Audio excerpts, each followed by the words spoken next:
인생에 압박이 몰려올 때 Dealing with the pressures of life.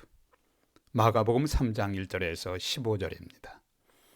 최근에 인터넷 팍스 뉴스에서 미국 동부의 노스캐롤라이나 주립대학에서 2022년, 2023년도 학교 생활에서 14명의 학생이 사망했다는 보도를 보았습니다. 그 중에 7명은 자살이라고 하면서 청소년 여학생들이 3분의 1가량이 자살을 생각하고 있다는 통계를 발표했습니다. 전문가들의 연구를 인용하면서 요즘 젊은이들의 정신질환이 매우 심각한 문제로 떠오르고 있다는 보도입니다. 물론 주요 원인은 스트레스와 우울증입니다. 디프레션입니다.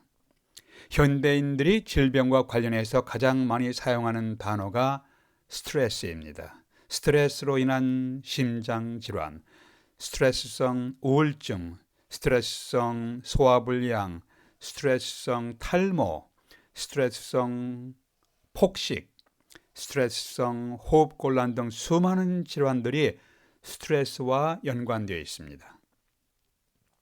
스트레스는 정신적, 신체적 자극으로 인해 변화를 일으키는 정신적 긴장감, 부담 또는 압박을 뜻한다고 합니다. 보통 사람들인 우리가 일상생활에서 스트레스에 완전히 벗어날 수는 없지만 스트레스를 지혜롭게 관리하는 것은 가능합니다. 스트레스에 대해서 전문가들이 여러 가지 제안을 하고 있지만 그러면 예수님이라면 어떻게 하셨을까요? 예수님은 이런 스트레스를 어떻게 핸들하셨을까요? 복음주의 그리스도인들이 예수님께서 하나님의 말씀이신 하나님의 아들이신 하나님 되심을 강하게 주장하십니다. 그런데 우리가 동시에 기억할 것이 있습니다. 우리는 늘 예수님께서 온전한 하나님이신 동시에 온전한 인간 되심, 인간이신 예수님도 기억해야 합니다. 인간 예수님은 어떻게 살아가셨습니까? 스트레스가 몰려올 때 인간 예수님은 어떻게 사셨습니까? 어떤 모범을 우리에게 남기셨습니까? 복음서에 나타난 인간 예수님의 삶은 오늘날 스트레스가 많은 사회에서의 우리의 삶과 매우 유사한 점이 많습니다.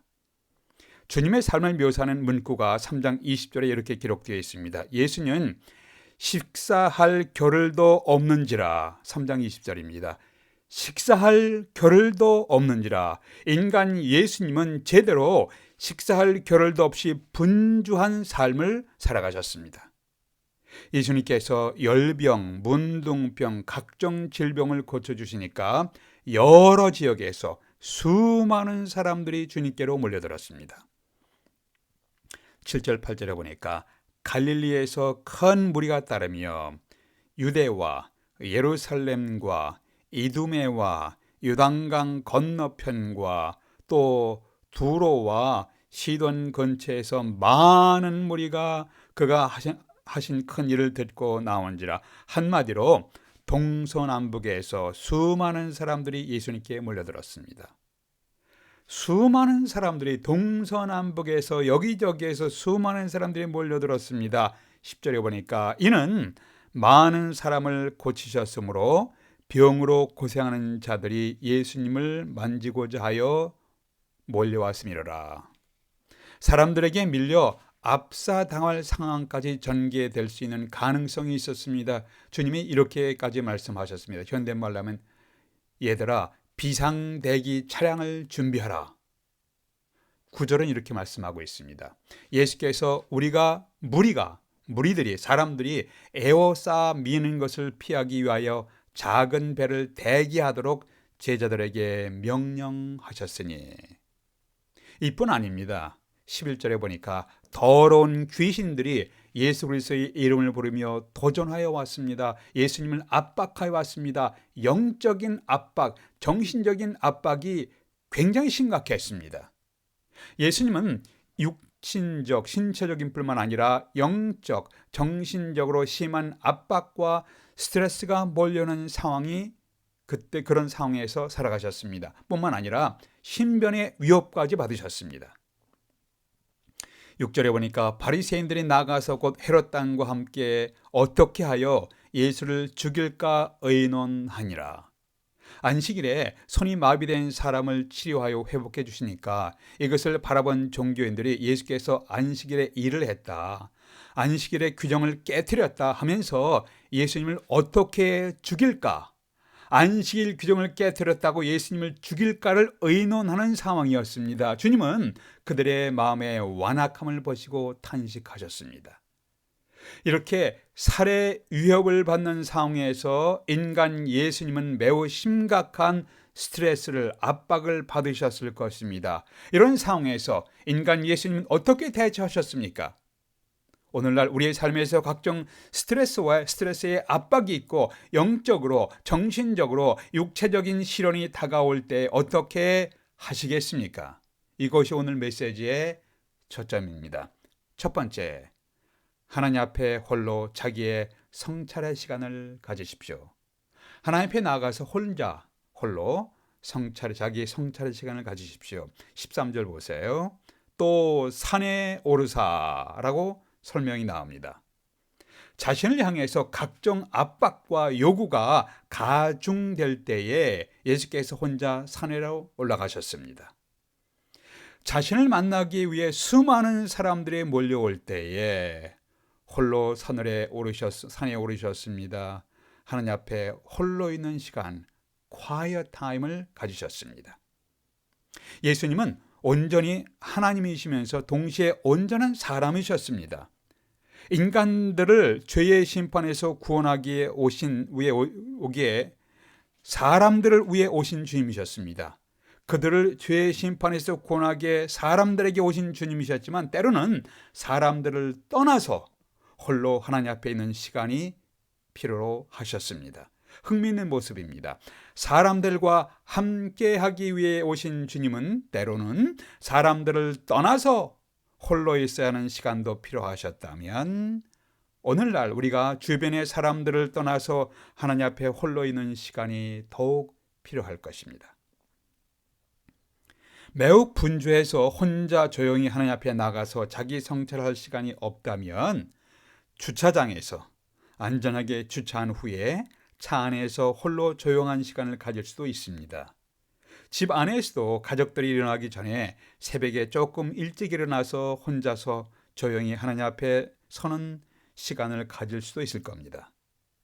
인간들과 함께하기 위해서 이 땅에 육신을 입고 오신 예수께서 하늘 아버지 앞에서 혼자 서서 인간들을 떠나서 하나님 앞에서 혼자 quiet 타임을 갖는 시간이 필요하셨다면 여러분과 저는 더욱 그렇게 조용히 묵상하는 시간이 필요합니다.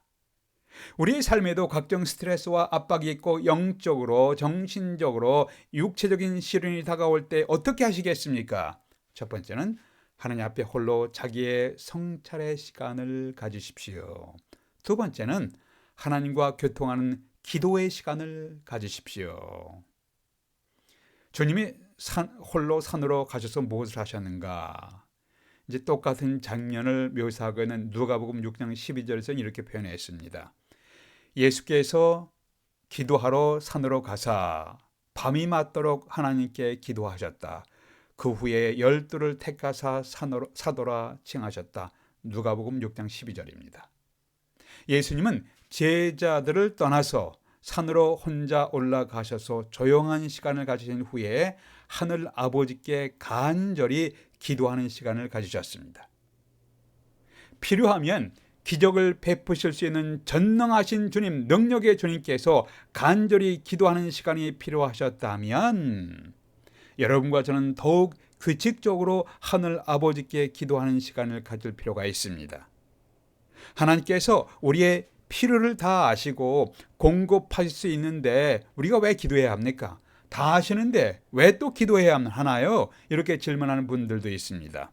기도는 하나님과의 교통, communion with God, communication with God, 하나님과의 교통을 통해서 하나님을 더 깊이 알아가도록 하셨습니다. 우리의 문제와 필요는 우리로 하여금 하나님께 나아가고 하나님과 커뮤니언, 하나님과 커뮤니케이션, 하나님과의 교통하도록 동기부여를 하고 있습니다. 우리의 가장 중요한 것이 무엇이냐? 그것은 이 땅에서 하나님을 더 많이, 더 높이, 더 넓게, 더 깊이 하나님을 알아가는 것입니다. 이렇게 함으로 인간이 타락함으로 하나님을 거스려 죄를 점으로 손상되었던 하나님의 형상이 우리 심령 안에서, 우리 삶 가운데서 회복되게 되고 우리의 필요를 공급받도록 하셨습니다. 예수께서 하늘 아버지와 교통하는 시간, 즉 기도를 하셨다면 우리 인간들은 더욱 규칙적으로 하나님과의 교통의 시간, communion with God 혹은 communication with God, 기도하는 시간을 가져야 할 필요가 있습니다.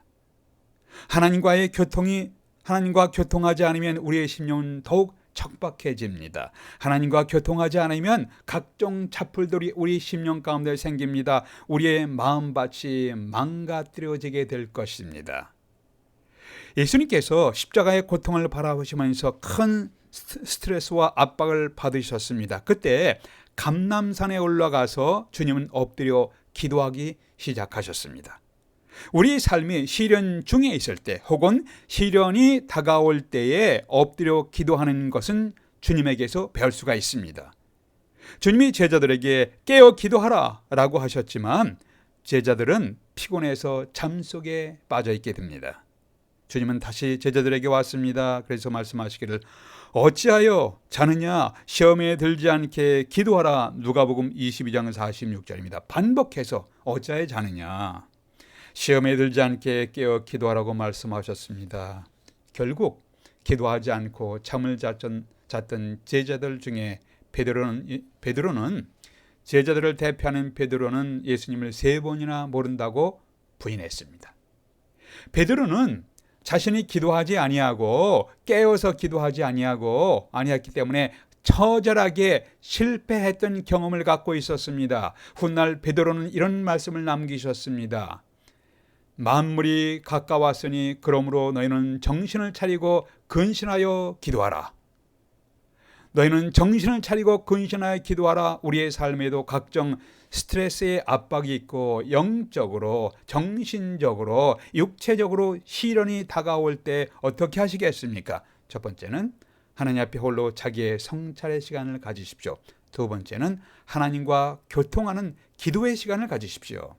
세 번째, 하나님의 사람들과의 교제하는 시간을 가지십시오. 교제의 시간. 13절에 보면은 예수님께서 기도하신 후에 12제자를 세우셨습니다. 그리고 이렇게 세우신 것은 자기와 함께 있게 하려 하심이니라. 13절에 분명히 그렇게 기록되어 있습니다.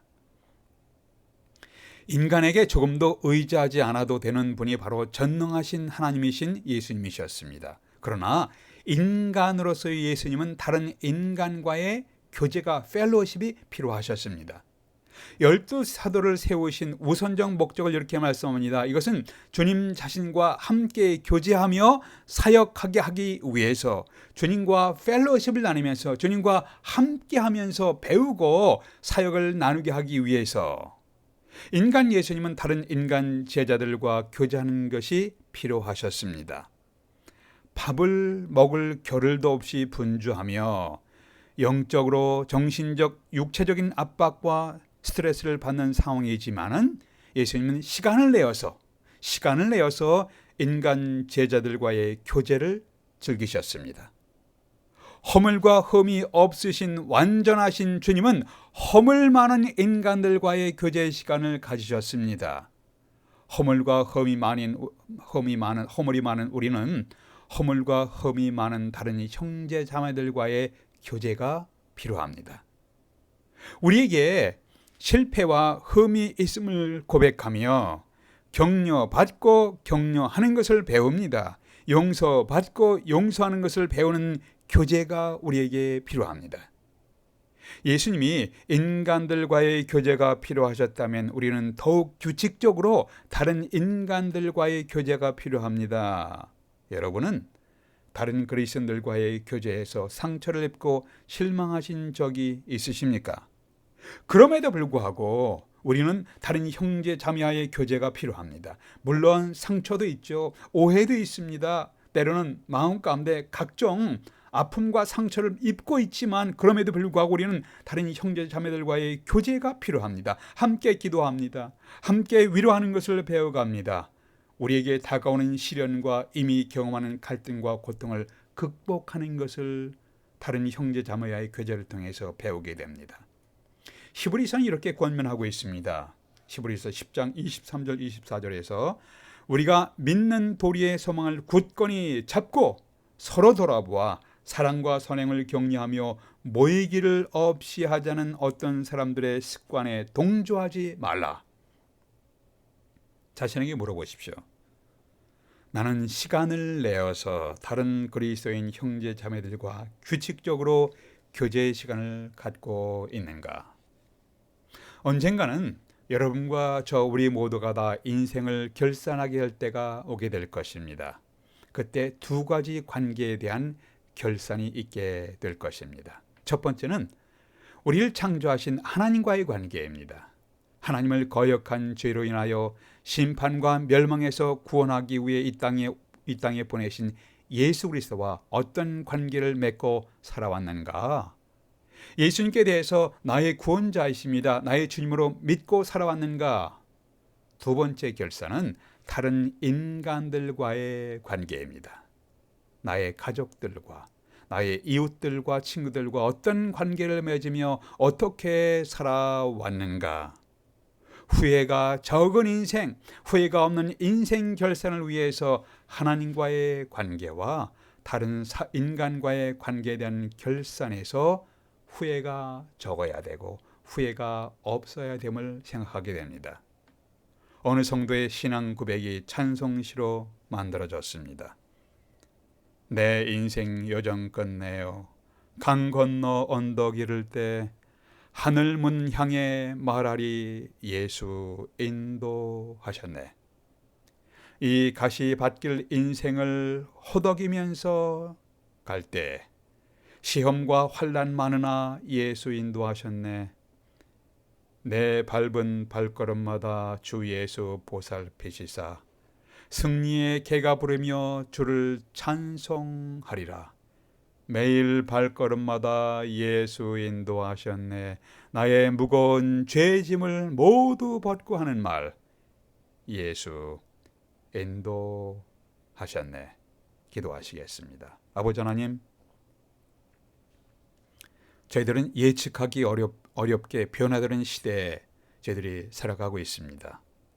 우리의 삶에서 경험하는 각종 스트레스가 있습니다. 압박이 있습니다. 이것들을 지혜롭게 극복하며 우리 삶을 향한 하나님의 뜻을 이루어가는 삶을 살게 될 수 있도록 지혜를 주시옵소서, 능력을 주시옵소서, 인도해 주시옵소서.